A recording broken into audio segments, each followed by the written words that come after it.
Hello and welcome to Natural Healing with Oriental Medicine. I'm Grant Boxleitner. I'm joined by Dr. Stephen Wrench of East West College of Natural Medicine. And our topic is treating stress with Oriental Medicine. And Dr. Wrench, I just want to start with the basic question. Here in the U.S., how many people regularly suffer from stress? Well, I'm going to go out on a limb here and say everybody. Actually, I don't know that for a fact. I don't think that's far off. But I think it's pretty safe to say if you live on the planet Earth, and you're aware at all that you're dealing with stress. But surveys would indicate, Grant, about 77% of the people say that they deal with a stress level that's moderate to extremely high. And these take, of course, all kinds of symptoms. We'll get into that, but it could be anything from just the daily rigors of work, etc., to even relationships. Anything could potentially cause stress. Well, sure, and we kind of look at what we call the holy trinity of stress inducement, right? And it's money, relationships, and your health. And if we look at money for a moment, everybody at some point in their life is going to have financial concerns, mortgage payments, kids, car payments, student loans, and so on, layoffs, and wondering how am I going to pay for this. The second one is relationships. And in our lifetime, as we experience various relationships, there's always a stress factor involved, from very mild to sometimes very high. And the third thing is our health. And let's think about health as whether we have a short term. Let's say you have an appendicitis. You're not as concerned with a guy that gets a cancer diagnosis. So you go in, they put you in a hospital, you have your appendix out, the prognosis is very good, you're a little tender for a few days and you're back on your feet. This other person, though, is dealing with this and through and including their treatment, and then for the rest of their lives, if they're a normal person, oh my God, is this ever coming back? And likewise, so it's always in the back of your mind. Absolutely. So then we look at a person that says, well, you have a knee replacement forthcoming. Then you have that done.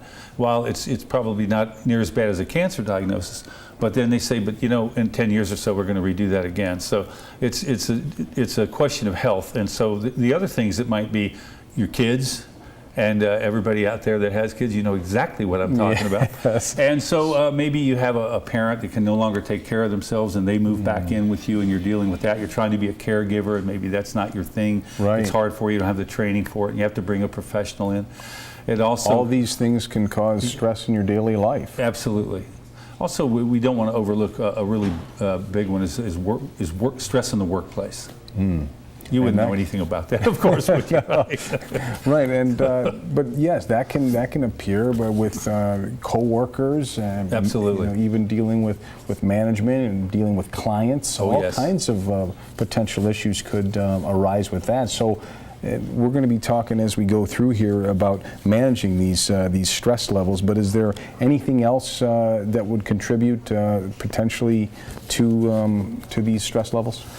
Well, there are a number of things, and everybody's life story is different. As we ask around, we could go around the set and ask different people, and they'd go, I have a different problem than this guy, right? Right. I had a teacher years ago in school, and he said, how many people in this room have stress?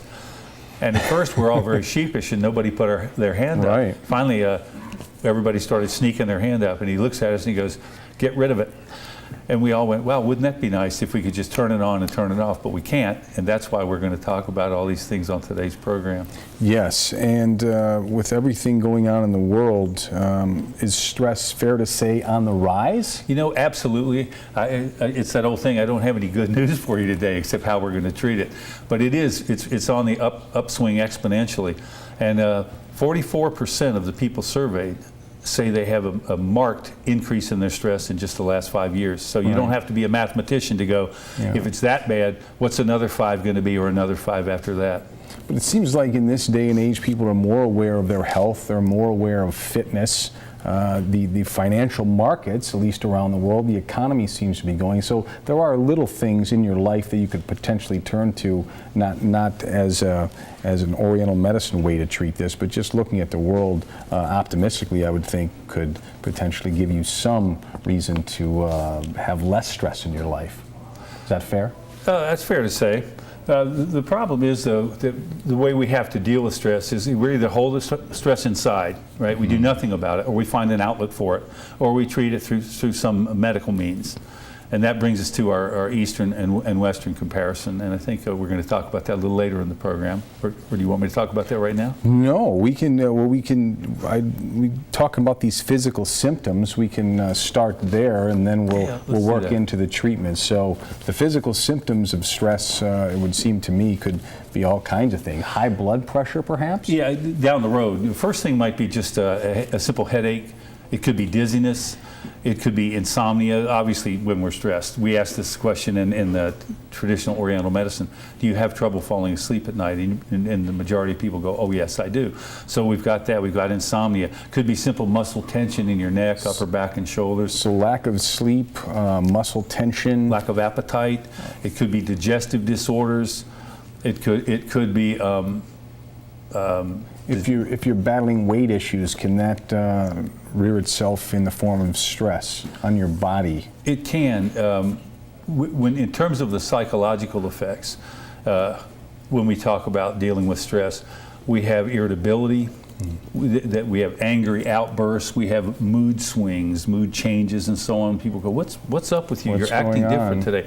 And then one of the things that happens is when we have things that we enjoy in life and we're highly stressed, these things take a back seat. So we used to go to a softball game with the kids. We used to take the paddleboard out on the weekends or the kayak. Right. We're no longer doing these things.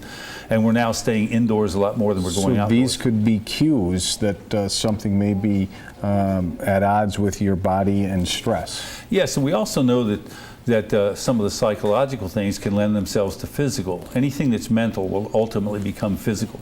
So now we get into higher blood pressure levels, we get into risk of heart disease, we get into risk of anxiety disorders, and so on. All kinds of things, and even muscle, well, you said tension, Yeah, but muscle tension. potential soreness, or just could pain rear itself somewhere if the stress gets too bad? Yeah, and also we have a thing in Oriental medicine, we talk about that the body has a memory, and it memorizes patterns of pain. And over time, when you have, it's not uncommon to see old injuries that we had in our years ago, maybe little league elbow, and you fell out of a tree when you were a kid and broke your arm. It's not uncommon under periods of long stress or very elevated levels of stress to have these old pains rear their ugly heads and show up again. That's happened. I sprained an ankle years ago, almost 20 years ago, and then every once in a while you feel that. So perhaps there's something with my stress levels. It could be that. And we always say the body has 100 trillion cells. Every one of them's got a perfect memory. It remembers everything. Very interesting. So some of we talked about the psychological symptoms and a little bit of the physical symptoms. Anything else with regard to the symptoms that we want to discuss before we start going into the ways we're going to tackle this? No, I think we're ready to go there. Okay, well, we are going to, just in summarizing, we've been talking about the levels of stress. We've been talking about how they rear themselves in the bodies, both physical and psychological. And when we come back, we are going to have much more with Dr. Wrench about this topic, treating stress with Oriental medicine. Don't go away.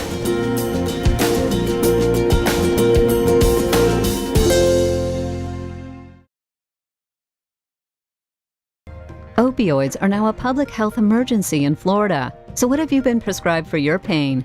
East West College of Natural Medicine understands the age-old Eastern philosophy of natural healing using acupuncture, herbs, and massage. Here, we combine Eastern and Western healing that results in a unified solution, individually tailored for you. Massage is a powerful tool. It can alleviate pain, heal injury, and support well-being. East West College of Natural Medicine can prepare you for a career as a massage therapist. Our curriculum combines Western and Eastern massage therapy approaches, and the program includes an internship and job placement assistance. Launch a career you can feel good about. Start at ewcollege.edu. East West College of Natural Medicine, nurturing careers in the healing arts.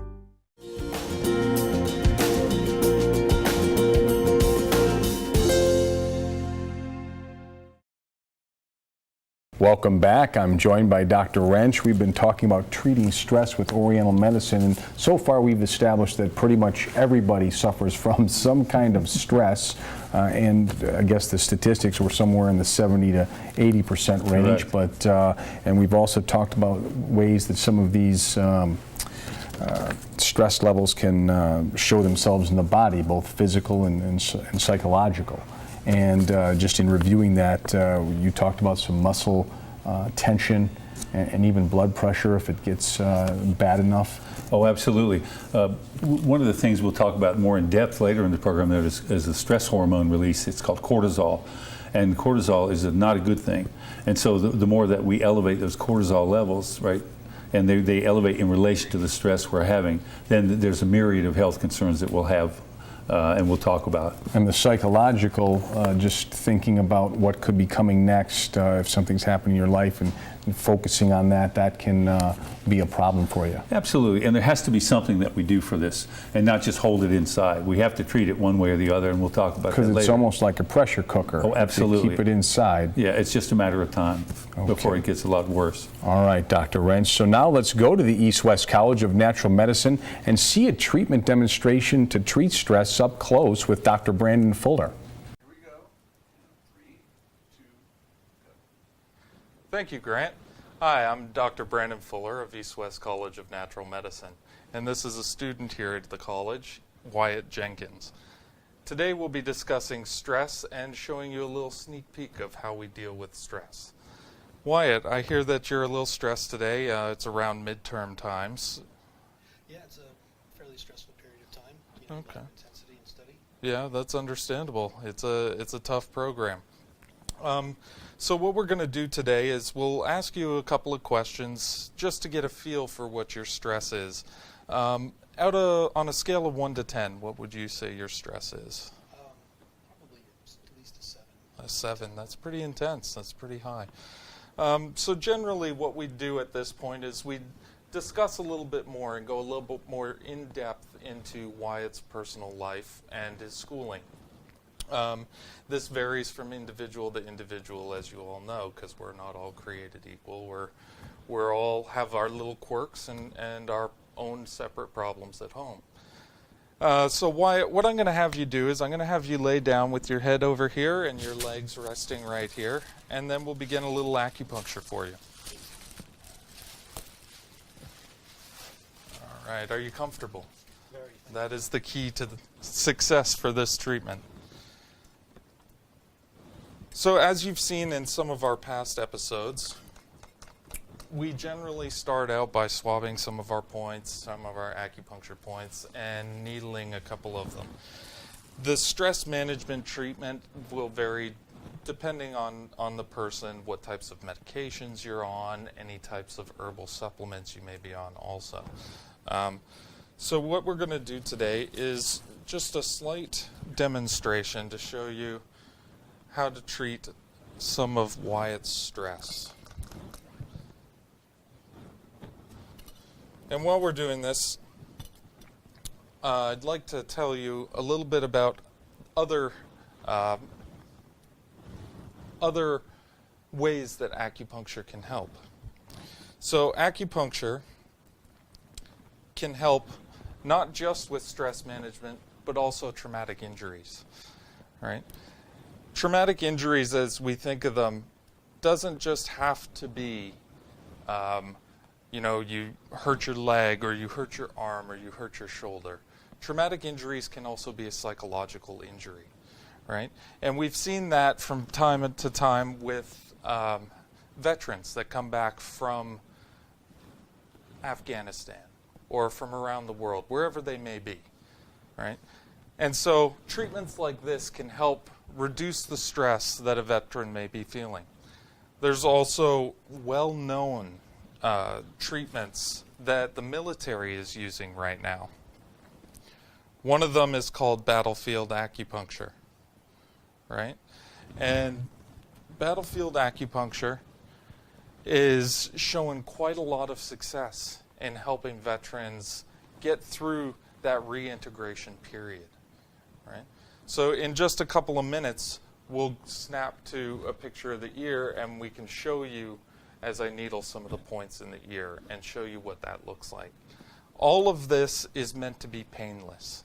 It takes about 20 minutes time, right? The goal is to feel rested, relaxed, and stress-free when you leave. It's not about, you coming in and us discussing all of your problems, right? We are not psychologists. We're acupuncture physicians. So we'd like to help work through those problems with you.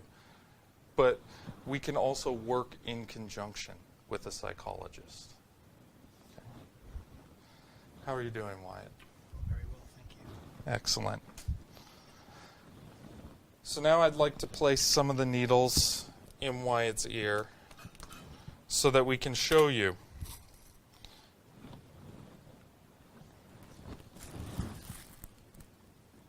So we'll swab. I'll have my little rolly stool to help stabilize.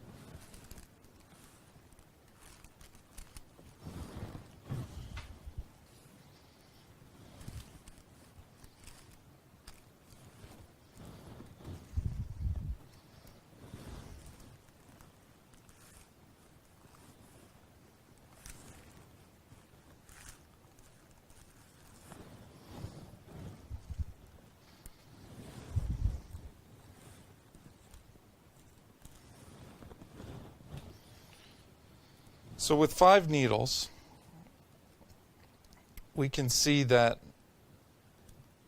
this treatment will help benefit and reduce stress for all of our patients.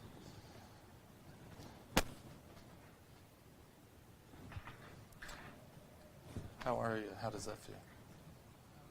I feel very relaxed. Great, great. So Wyatt says he doesn't feel the needles at all, if for those of you who couldn't hear him. He feels very relaxed. And now he'll be ready to take his midterms in no time. So Grant, I'm going to snap it back to you, and you can discuss more about stress relief and treatments. Thank you very much for that. So, Dr. Wrench, just treating the body, the body responds to this kind of treatment because it's designed to do that. Well, acupuncture, as we've talked about in prior programs, Grant, it's for those that aren't in the know, it's kind of like a computer. It can only do what we tell it to do. Now, the body has a mind of its own, but what we do as acupuncture physicians is gently coerce the body to do, as we said, what it knows how to do, and that is repair itself in most cases. Certain factors that would inhibit that are age, problem you're having, severity of the problem you're having, longevity of the problem you're having, and anything you're doing that's not supporting the overall effect of wellness. In other words, we say we need you to eat this way, exercise at these times, do these things, don't do these things. So patient compliance plays a very, very integral role in that. Now, the days of the physician taking over the health care, right, and at least in our medicine, is we always say to our patients, there's 2 of us in this canoe, and both of us have to have an oar in the water. Yeah. So me rowing it by myself is only half the effort. So I need you to be a compliant patient, to schedule and keep appointments, to follow the restrictive diet plan we give you if it is in fact restrictive, and to follow the treatment protocols. Otherwise, this doesn't work just if one of us is invested in your health care. And we're going to go a lot deeper into that, but don't go away because we're coming right back with much more.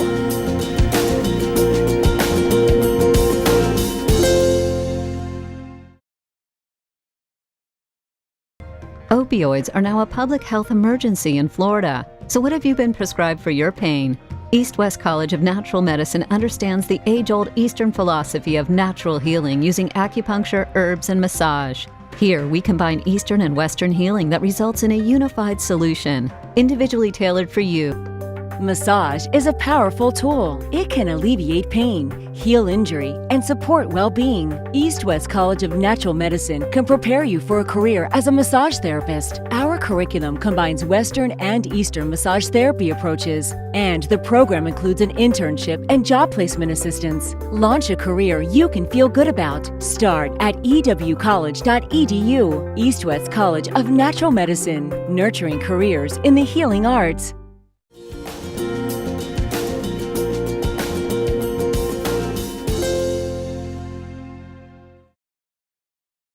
Welcome back. I'm talking with Dr. Wrench. We're discussing treating stress with Oriental medicine.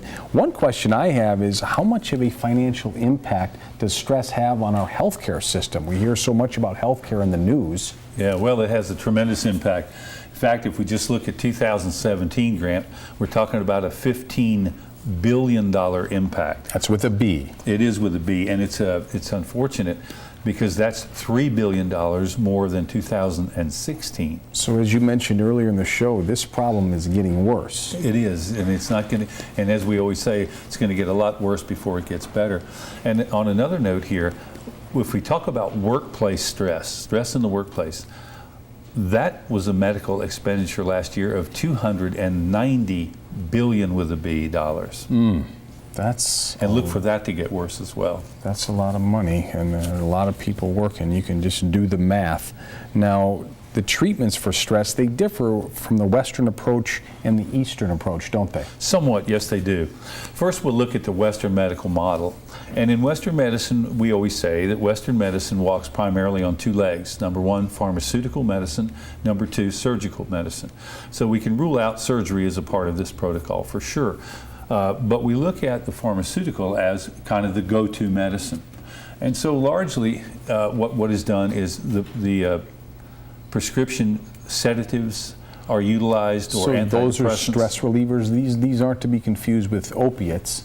No, just sedatives and antidepressants generally, not so much opiates. However, what we see with that is the problem therein lies, while they do work and are necessary, they really never fix the problem. And they don't really address the problem, but moreover tend to mask the symptoms that you're having. Do they just disguise the problem? Well, they mask it somewhat. Mask but you know, if that's what you have to have, that's what you take. But we look at the Eastern, the Western medical model rather has what we call a mind-body split. If there's things going on in the body, they look at that as one problem, and then we look at the mind as something different. So if you have an issue that we tend to categorize as it's a mind problem, it's in your head, you're having these thoughts and they're causing this reaction, we're going to give you something that kind of dulls your senses a little bit, right? Or it relaxes you a little bit. Get the mind back in balance, if you will. Well, yeah, in theory. But the idea is that we give you this, and then the downside of it is while it may work and it may be necessary and you may take it the rest of your life with no problem, but generally it doesn't fix the problem. And number two, it can have harmful side effects. And number especially three, if you take it over a long period of time, I would think. That's correct. And number three, does it become addicting where you have to have it or you can't perform without it as part of your daily regimen? You get up in the morning, and I know people that have that. Get up in the morning and they take an antidepressant or they take some kind of a medication for, quote, the mind. To get them through the day. And they say, as long as I take it, I'm fine. And that's not a bad thing. The Eastern medical model, however, we say walks on two legs, and these are herbs and acupuncture. And just from the acupuncture standpoint, here again we view the medicine, or the medicine views healing in a holistic vein. So there's not the mind-body split or disconnect, but they're all one thing. So when we have problems mentally, emotionally, we equate them to an imbalance somewhere in the body, and more often than not, if we rebalance or reboot the body, the issue that is more mental tends to go away or tends to clear itself up. So they're cohesive. Yeah, there's an inseparability of mind and body in our medicine. And so we also talked about every emotion resonates with a specific organ system. And if you have a hard time wrapping your head around that at home, I get that. It takes a little bit of reading and research to understand, but that's a 3,000-plus-year-old track record that we know that if we have an imbalance and we can rebalance the organ system a little bit, a lot of time the emotion that's attached to that will alleviate itself. Now, for treating patients for stress, we saw a little earlier, do you typically use acupuncture? And if so, if that's the main treatment, how does that all work? Well, remember that acupuncture is just button pushing on the computer. The hard work was done 3,000 to 4,000 years ago when they figured out there are certain points on the body that we press. And we stimulate with a needle, and the body has a little reaction to it, and it says, oh, so you want me to do this. And you've described in the past the body as a series of networks, and sometimes these networks get roadblocked. Yep, and absolutely. Opening up the system and getting it working on all cylinders again is kind of what this approach does. Yeah, and again, you're referring to the meridian system. Right. And if anyone doesn't have a grasp of that, you can Google Bong Han Kim channels. Bongham, Okay. Kim, and you'll learn a great deal about it. It's pretty miraculous. But there are these it's like a little fiber optic system that runs through the body, and Western medical science hasn't done a lot of homework in this regard. So I know I'm going to get some head scratching going on, but I encourage you to look it up. But so what we know is we push a button on a channel. We do that by stimulating it with the needle, and it sends a message. Sometimes, like a superhighway system across the country, these roads get blocked up. We have an accident. The bridge is out. There's a landslide, and pothole. so absolutely. And the energy, the traffic in this case, cannot flow like it should normally. So anytime energy is blocked up, there's either pain or imbalance. There's disharmony in the body, and the body reacts adversely to it. And it's like, what's going on in this region of the body? And what we do by stimulating the body is kind of reroute the energy a little bit, or encourage movement of the energy in that meridian again. Different things can cause it. Can be stress, can be trauma, it can be a lifestyle, improper diet, pharmaceuticals, a lot of things. And when we talk about acupuncture, I know that the wrist, the ear are popular places, even perhaps other regions. Well, the ear is what we call a microcosm. It's a little miniature of the human body. And while it's hard to believe, but we know this is true. If you've heard of reflexology, the foot is a microcosm, Right. The hand is a microcosm, the ear, the tongue, the eye, and there are others. But the ear is especially powerful in the case that we saw Dr. Fuller earlier do a little acupuncture on the ear, or what we call auriculotherapy. And that if you imagine this is a little microcosm of your entire body, then every part of your body, every organ, every function can be addressed on the auricle. And so by stimulating the ear, it's quick, it's simple, it's effective, it's very fast. You don't have to disrobe. This would be a 15 to 20-minute treatment, and you're absolutely on your way. It can. And we can lower cortisol levels. We can do a lot of things to change mood, to improve health and well-being of the individual. Now, is anything else employed in the treatment along with acupuncture when we're talking about treating stress? Well, certainly there's nutritional guidelines, there's herbs, and that's our biggie, but we don't have a lot of time to go into that today. But herbs would be a biggie, and of course the auricular is a primary point, especially when we talk about battlefield acupuncture, which is used for PTSD, Yes. pain and stress levels, primarily among our military, our law enforcement, and firefighters. We just celebrated Veterans Day honoring these great men and women. And thank you for your service. Thank you, Dr. Wrench. And I'm also an Army vet. I'll just get my plug in. Thank you for your service. Okay. But we don't have to be in the military to have PTSD. We just have to have a high stress a moment in our life. It could be something fearful as a child that we remember later on. It could be a near-death experience. It could be an injury of some kind. A great discussion. Let's tell people where they can go to get more information on this and other subjects at the college. Absolutely. We're at East West College of Natural Medicine. We're in Sarasota for 22 years. You can call us at 941-355-9080. And thanks for joining us, and we'll see you next time.